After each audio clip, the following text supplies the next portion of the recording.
You've come to the right place if you're looking to create, launch, and scale a high-value online training program. I'm your guide, Chris Badgett. I'm the co-founder of LifterLMS, the most powerful learning management system for WordPress. Stay to the end. I've got something special for you. Enjoy the show. Hello and welcome back to another episode of LMS Cast. I'm joined by a special guest. He's back on the show. He was on maybe 5 years ago or something like that.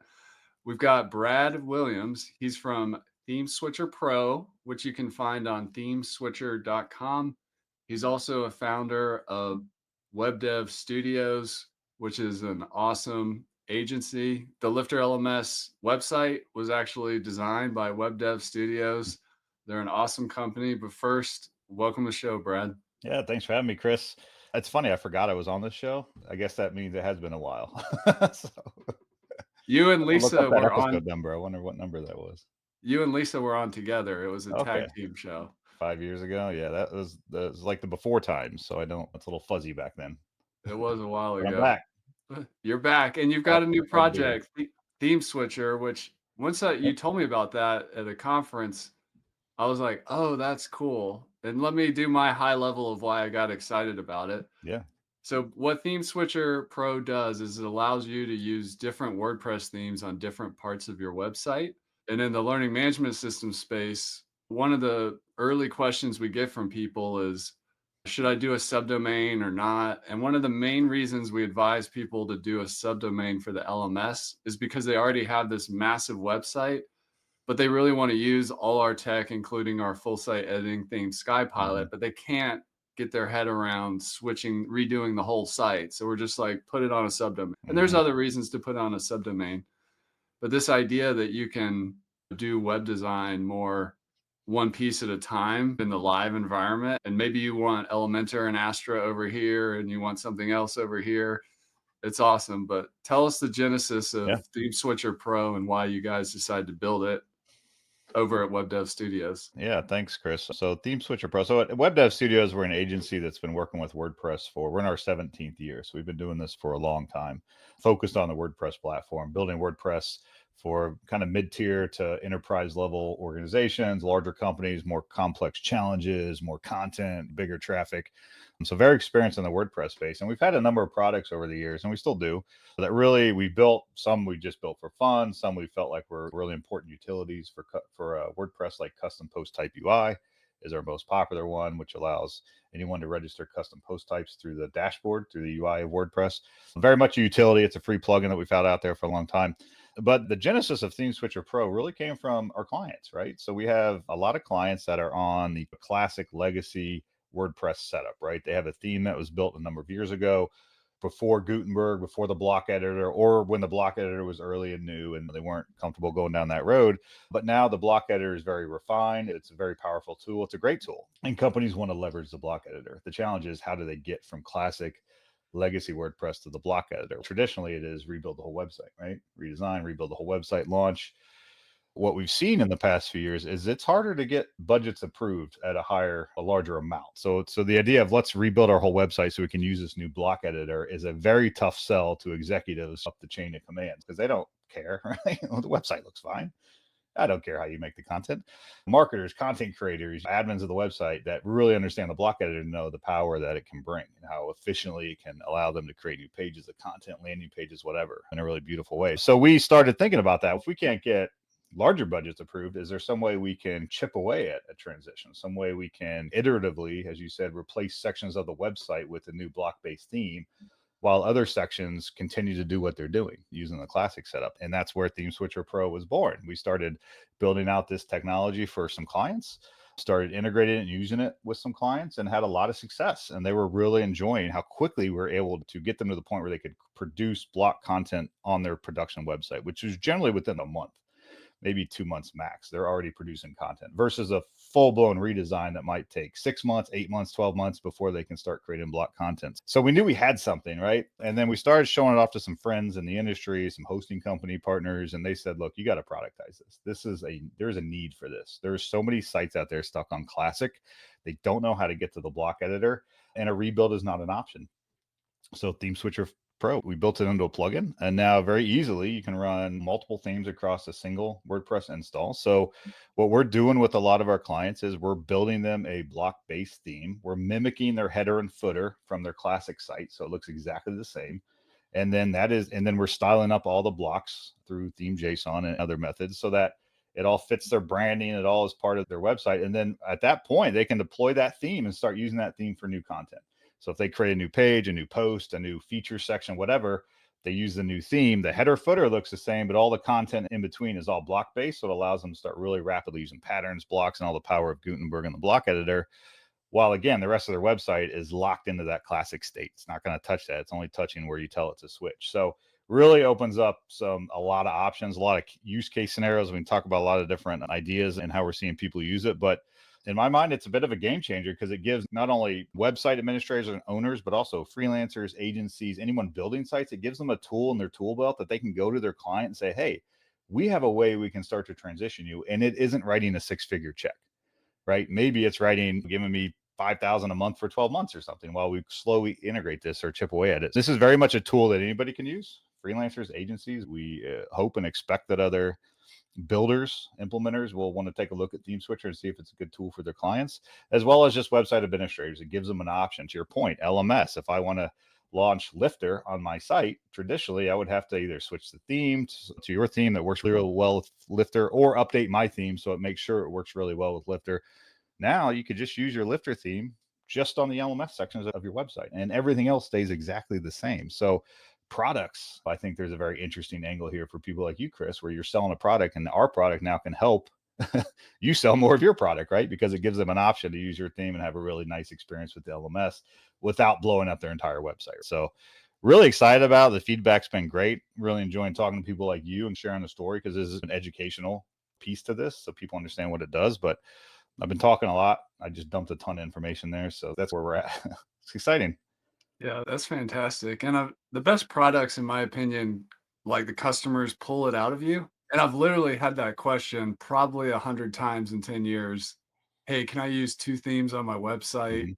And I'm like, no, you can't. Use a subdomain or Not get easily. creative or Yeah, whatever. multi-site was always an option too, and we love multi-site. A lot of our clients use multi-site, so this is not to replace multi-site. There are definitely a lot of great use cases for multi-site. LMS even is a good use case where maybe the second site in the network slash LMS is Lifter, but not every site necessarily needs that. So this gives them some options. They don't have to go the multi-site route, but they can still get Lifter in its own containerized section of your site running your themes. Yeah, it's pretty cool when you start to think about the possibilities, what you can do with this. And for the agencies, like you're saying, I'm always a big fan of in service work, agency work, the land and expand. If I'm hitting you with this giant project, it's harder to sell that. But if you're like, Mhm. let's just get started and incrementally improve, focus on Yeah. priorities one at a time, like it totally makes sense. The agencies are going to love this. It's going to help them sell. Yeah, I mean, I always tell our clients and especially new leads we're working with, we want to show you the value as quickly as possible that you pick the right agency, you're working with the right people, and we are moving the needle with your initiatives online as quickly as we can. You made the right choice. The higher ups are seeing movement, they're seeing things happening. This helps with that, right? Like I said, do you want to go through a 6 or 8 month redesign rebuild when all they really wanted, they like their site, they like the overall look and feel, but they hate the editor and they have struggle making good content? It's a perfect use case for that. Let's chip away at it. We have a client that's using it just for landing pages. They don't want to swap out their theme. So they don't plan to remove this over time. They plan to leave it there forever. And they're using it within 2 weeks. They were producing really powerful landing pages.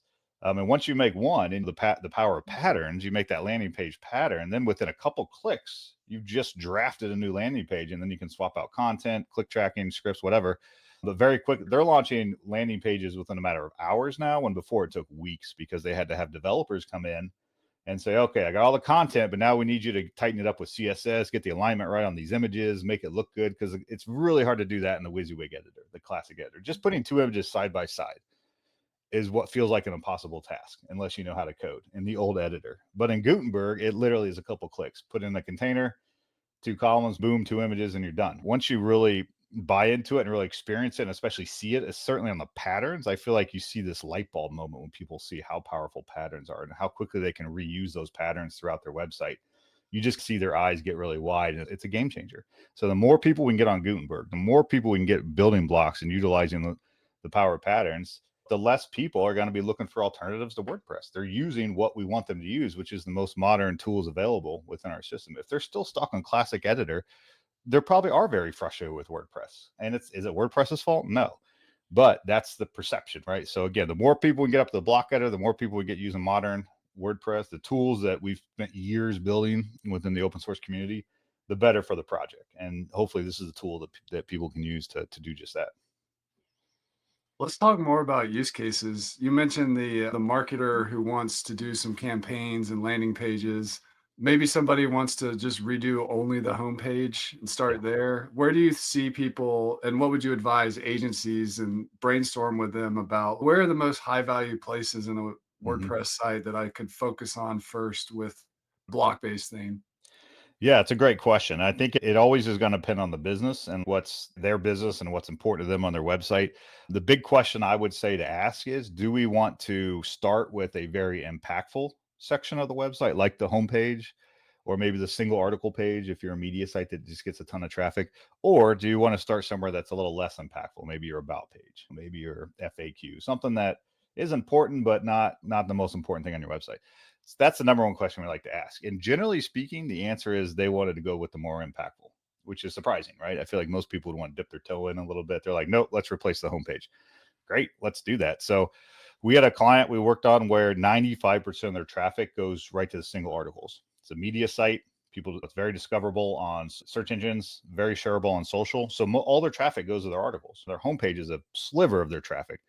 So guess what? We replaced the single article page. That's the first page we did, and then we let it ride for a while just to let the dust settle. But not only did it work well, it's now they're able to produce with blocks. It's really given their content creators a lot more power in what they're doing, but it's also really increased the performance of the website because I haven't even touched on this, but it's blocks and the way blocks work and the way it's built are just way more performant than classic WordPress. So immediately their core web vitals and their page speed insight scores got much better and got all the way up into the green, which for a site that had a ton of ads and legacy is very hard to get to. Ads are really the challenge there. But very quickly, not only we're seeing better traffic, people stay on the site longer, but also it's just way more performant. So it's taking less resources off the server or using less resources through the server. So it just has this kind of domino effect of good things when you start rolling out blocks. Again, it's different ways you can chip away at it. We also had right after we did that, we went in and started working on the homepage, but obviously the single article was the most important for them, right? So it's questions you want to ask your clients. What's the most important sections of your website? If you're selling products, your product pages are going to be the most important, right? If it's a service, it's going to be your features, your service pages, your pricing pages, people what they're reading to determine if they want to make that purchase. So you want to think about that. But honestly, people like to see results. Companies, clients like to see results. So honestly, push for the more impactful, push to replace their homepage because you know how much better it's going to be when you get into blocks and patterns. And hell, you don't even have to build your own theme, right? All the demos I'm putting down on YouTube, I'm using Ollie, I'm using Astra, I'm using these really powerful free themes out of .org, and they have premium versions, but the free themes are really good to start producing pages. So you could say, you know what? You could download our plugin, download free Ollie, activate on your site, and within literally 60 seconds, start producing block-based content on your legacy website using Ollie or Astra or whatever you want. It's a huge game changer. And I think it's just understanding how flexible it is that it gives not only the users, agencies, freelancers, but also website owners a lot of options in how they want to use it.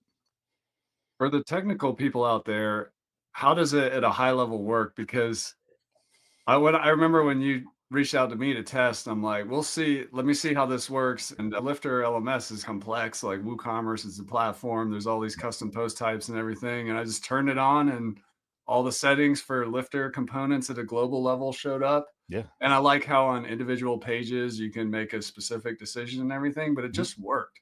Like, how Yeah. does this thing technically work? It's magic. It's all pie in the sky. There's fairies and pixie dust, and no, it is very technical because I think on the surface it's okay. You're probably just running a function or two on the back end to say run this theme instead of that theme.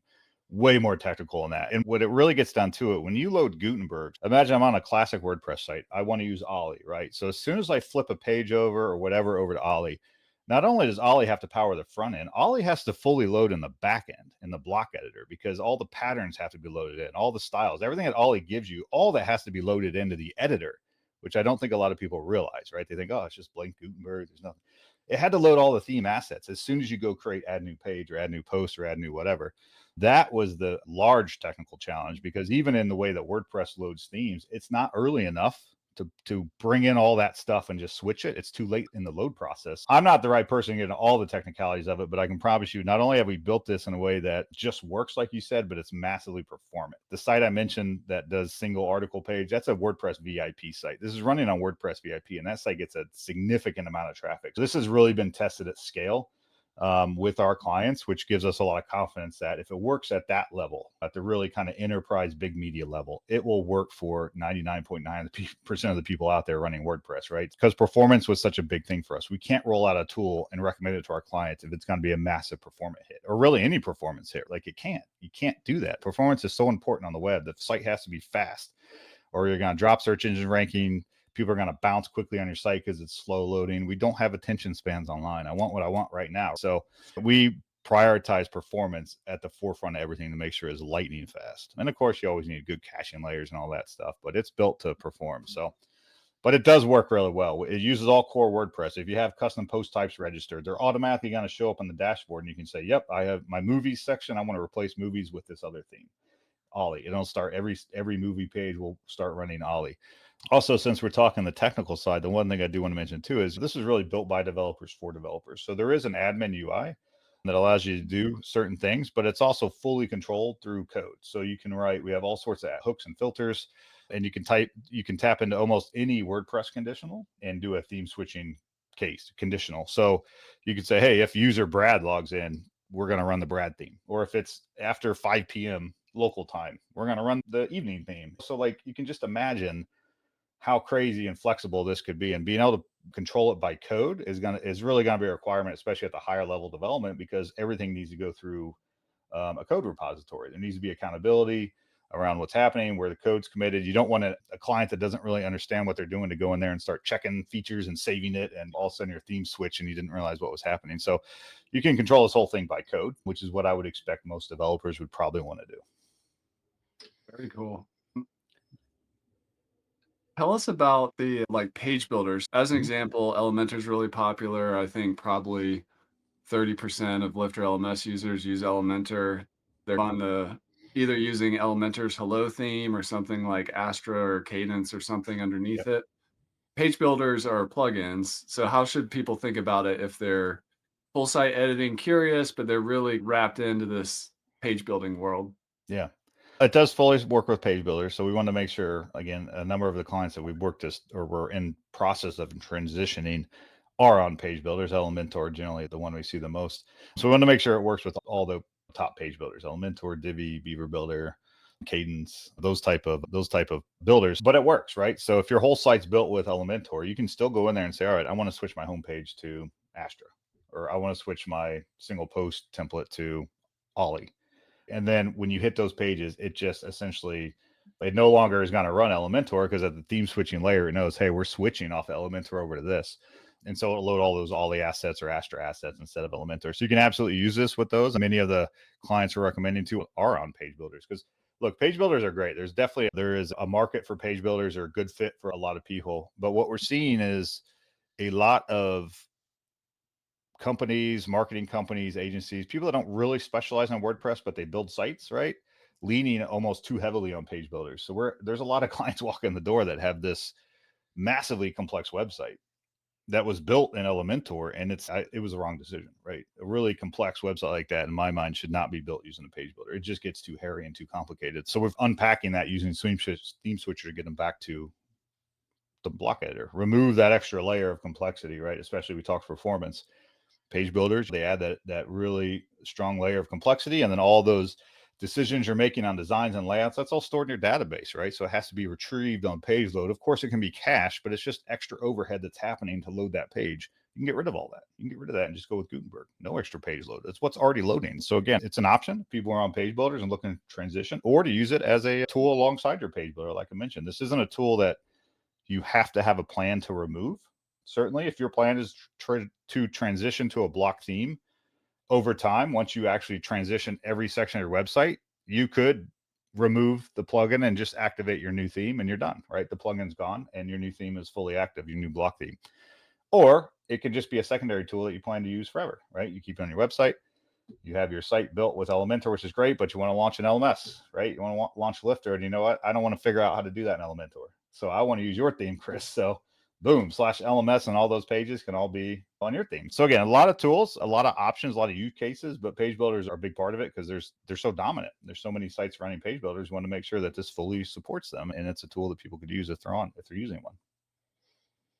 We talked a little bit about patterns and full site editing. I'm not a engineer, and once I realized the power of Gutenberg with, like you said, building landing page pattern template I Mhm. could reuse and like the copying.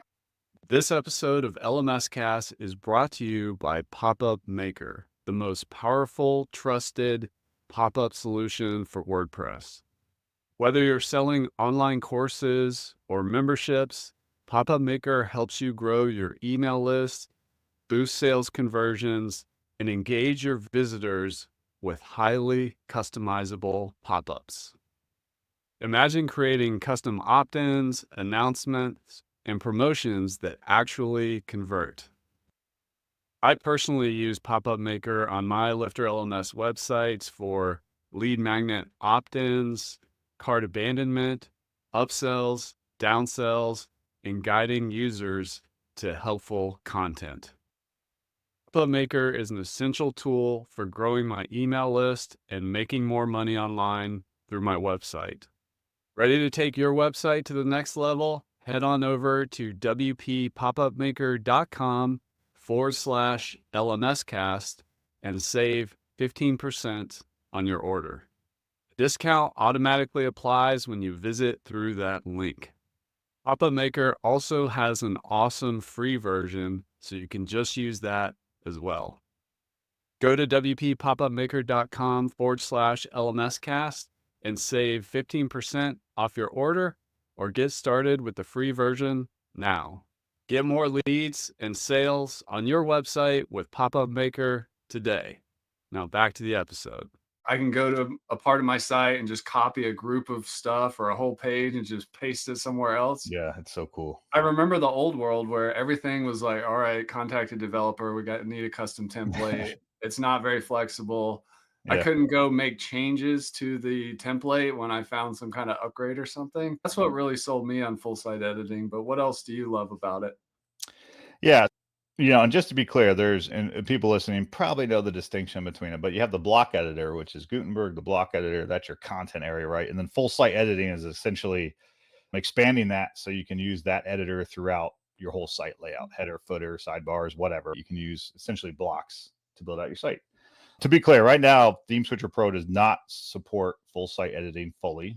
We baked in some support, but started going down a few rabbit holes. And since it's still evolving, we're like, let's just focus on the block editor, at least for the launch. It's definitely on the roadmap as things evolve and that feature gets more tightened up. But I do see there is a use case, right? Because it's the idea of a page builder, but built right into WordPress core. It still has a ways to go. I don't know if you've used it on any of your production websites, like full site editing. In fact, ThemeSwitcher.com is a full FSE enabled theme that we built. It works. It's okay. I think it has a little ways to go. I really struggled with like the menu, and just adding things to the menu was a bit challenging, which was surprising. I see the direction they're going, but it feels Gutenberg back when it was like the first couple releases, right?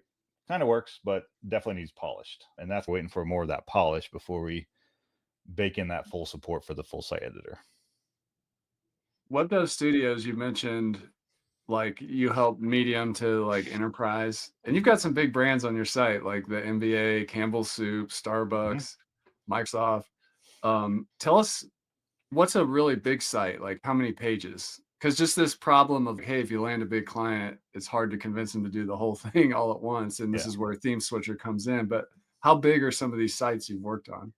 There are millions and millions of pieces of content. Now, to be fair, on the theme switcher side, it hasn't been at that extreme level. These media sites, we're talking tens of thousands of posts, articles, if not more. They're producing 5, 10, 15 unique articles a day. They have editorial teams that are writing, and that's some of the sites we've integrated it with. That's worked really well. But in terms of just sheer size, we've worked on some massive things, and WordPress can scale and basically do anything. I remember one of the largest projects we ever did, you mentioned Microsoft, was the old MSDN developer network, if you remember. It was really important 20 years ago because it was essentially a blog network of Microsoft employees, but they were sharing a lot of information that helped a lot of us learn how to do things back in the day, especially when .NET was new and things like that. So we helped them migrate from this proprietary platform over to a WordPress multi-site network, and they were, I think, 90 or 95,000 when we were done sites in the network, blogs in the network for the whole MSDN, and it was tens of millions of articles and content that we had to migrate into WordPress and the multi-site. It was a massive migration, as you can imagine. And it took days to even run. At scale, we've done a lot. WordPress can do it. We've seen a lot of sites out there that are just running massive amounts of traffic. It works well. I got to ask you the number one question for the agencies and the site builders out there. How do you get those medium and even big enterprise clients? Let's say there's an agency and they're wanting to move outside a small business a little bit and get a little bit bigger client. What advice would you have for them to try to develop those clients? Yeah, it's a good question. And honestly, I think it's certainly luck is part of it. We landed our first kind of well-known client name years ago on a flight to WordCamp San Francisco, sitting next to a lady that was flying out to find developers. It was Time Magazine, so it was like our first real big brand, and it opened a door, gave us opportunity, and we landed it. And then once you get one, it certainly becomes a little easier because you can have the logo. You can say, "Yeah, we did this for Time. We can do this for you." But I think aside from that, I think a lot of it is projecting that you work on those type of clients, making sure your website aligns with that. Like you hit our website and you can tell there's some big brands on there that are recognizable. So it gives you a sense of the type of projects, the size of projects. Although you'd be surprised, people reach out and have a very small budget. And I'm like, what about our logo? These logos gave you that idea. But you want to project that. If you're talking to a big brand and they go look at their website, what are they going to think? Are they going to say, this looks pretty amateur? Or are they going to think, yeah, this looks legit, who we want to work with? They do good work. And just put yourself out there. When WebDev first started, nobody knew who we were, and we were just out getting into WordPress, and we started getting involved in the community and contributing to open source, and that led to some speaking opportunities at WordCamps, and they're just getting started. And very quickly, we grew our name for ourselves just by this kind of guerrilla marketing of showing up and contributing. And the next thing you know, our name was out there a lot. We're speaking a lot of events, and then more and more things started to show up. There's not as many events these days, but I think even doing what you're doing right here, Chris, this is getting yourself out there, getting me out there, getting your guests on the show out there. So even just getting on people's podcasts, talking shop, making people aware that what you're talking about is helpful. So there's no right answer, but I think one, making sure you're presenting that you are that type of company that works with larger brands and you have those capabilities. And someone doesn't mean you have to have a staff of 100 people, but project that on your website that you have not a staff of 100 people, but you have a very solid company, work with larger companies, you have support, you have what they need, and then things will happen. There's a lot of opportunities because it's right now people are looking to save money. Even large corporations, they're not spending what they were a year ago. So there's good opportunities for people to come in and make some things happen, potentially at a lower price point that gives them that opportunity that maybe they wouldn't have had a year or two ago. So Do you have some insight into that? Who WordPress is for, like where it fits? Because I know this is a big everybody, question, and you could do a whole talk on it. yeah, But whether it's a small business, a medium-sized business, or even enterprise, there's so many site building solutions, yeah. Webflow, and all the rest. Like, when does WordPress really stand out as, oh, this is a perfect fit for this kind of client? Yeah, that's the big question, right? I think that is one of the challenges of WordPress because we're trying to be everything to everybody. And it's no different than running an agency and saying, we do WordPress. Well, what type of projects? Whatever. That could be anything. It could be a $500 blog or a $500 million website. It's a tough question, man, because it is so flexible. It can be used for everything. So how do you focus in on what that means? I've always really gone to the fact that I feel like WordPress, one of the reasons WordPress has gotten so popular over the years is it's intuitive.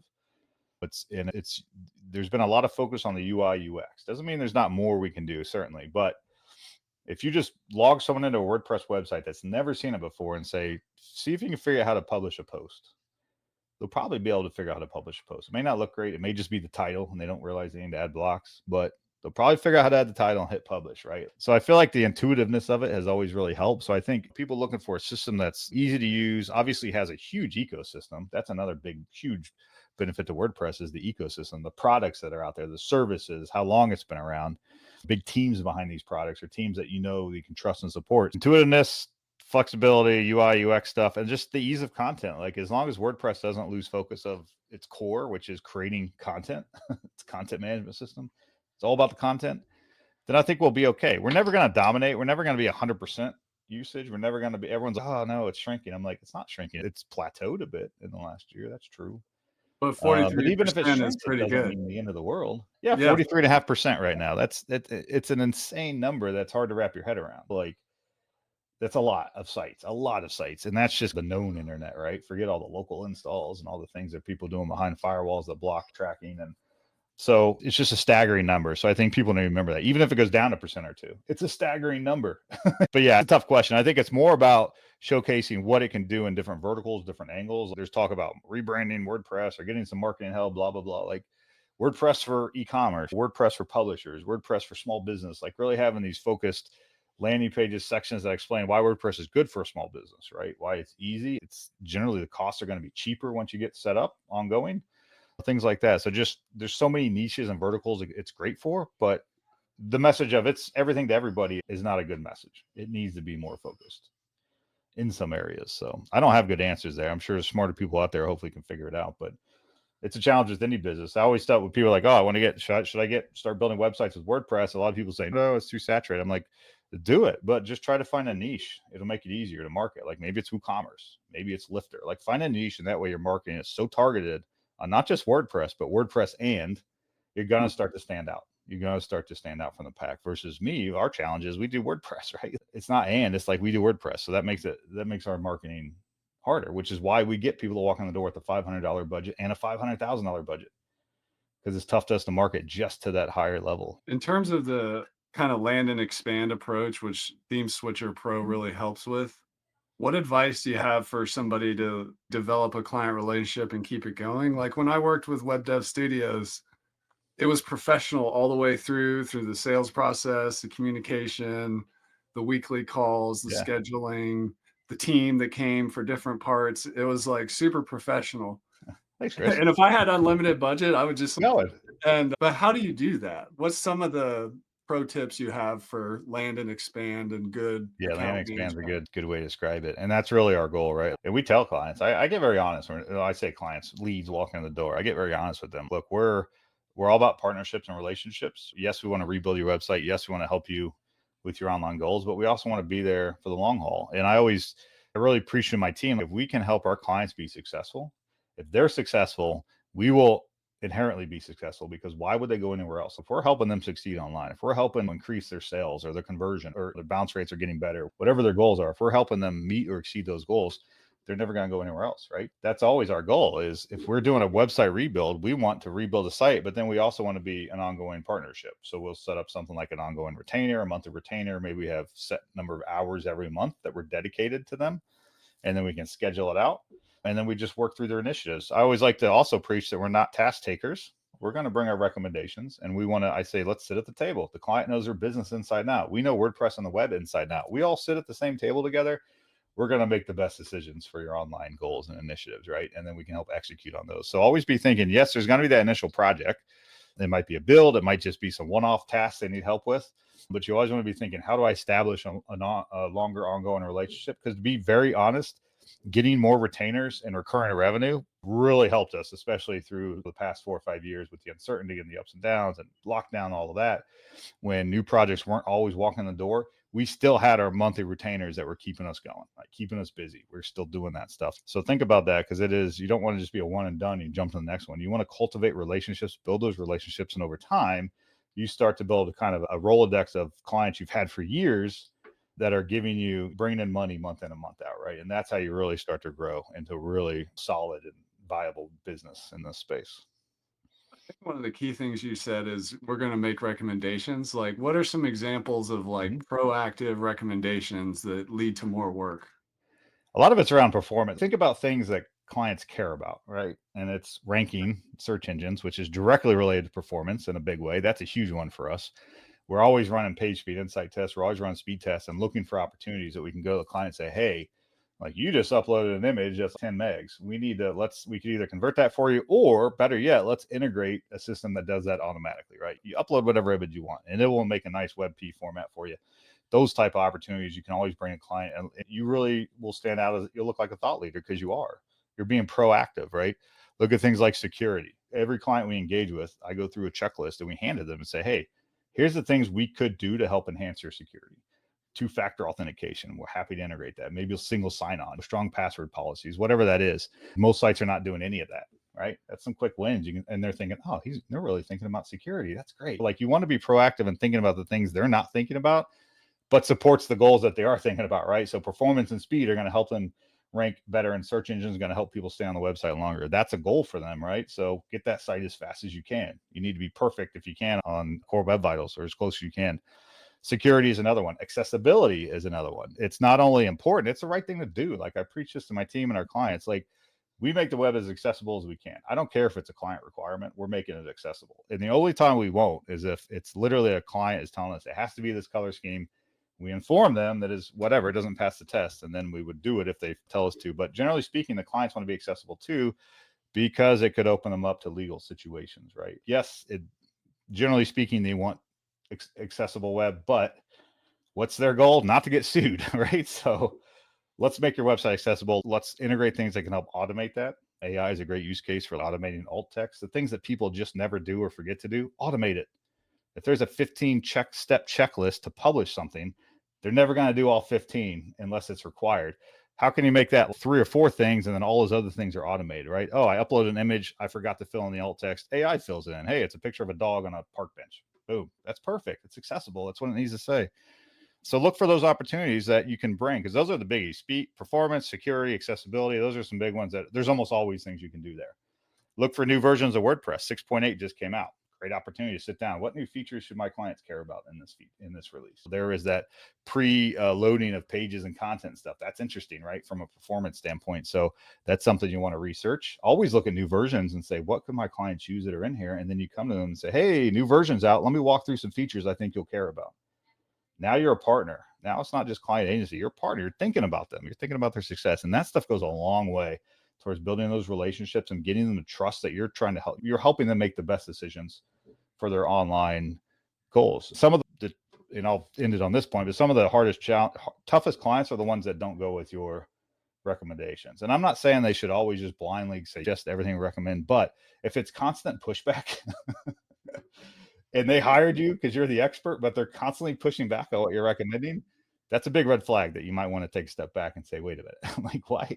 You hired me. I'm the expert, but you were literally doing everything I tell you should not be doing. It's not going to end well for either side. They're not going to be happy with the results because they're not listening to you.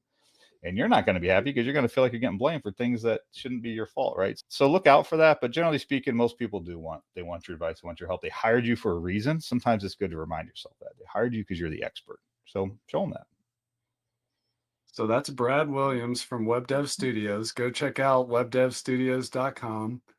Put ThemeSwitcher Pro in your toolkit. It's awesome. We're going to be doing some content at Lifter on how to use it and why to use it and where to use it and all that. That's at ThemeSwitcher.com. Anywhere else for people to go or connect with you, Brad? Yeah, I'm on all the socials, Twitter and Blue Sky at Williams BA, or Blue Sky. I'm Brad Williams. Just search me. I like link my domain. It's not really easy to say. And then we've been putting out some cool YouTube videos too. So if you search Web Dev Studios on YouTube, we got a couple of ThemeSwitcher videos. I've tweeted them. They're on socials too. But within a couple minutes, you can see this in action. We got examples of from block to block theme. We got example and a one I just posted of classic editor to block, and just clicking that save draft button on classic editor and seeing the whole thing flip. It is just like a, whoa, this is a cool moment. But do reach out if you have any questions, any thoughts. It's new, so really trying to get feedback. And I'm doing a demo with an agency owner right after this.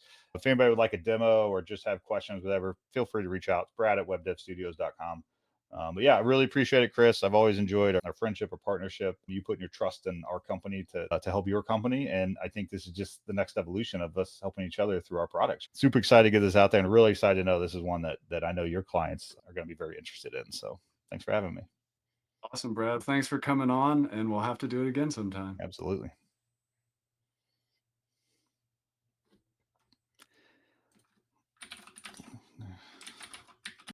And that's a wrap for this episode of LMS Cast. Did you enjoy that episode? Tell your friends and be sure to subscribe so you don't miss the next episode. And I've got a gift for you over at lifterlms.com/gift. Go to lifterlms.com/gift. Keep learning, keep taking action, and I'll see you in the next episode.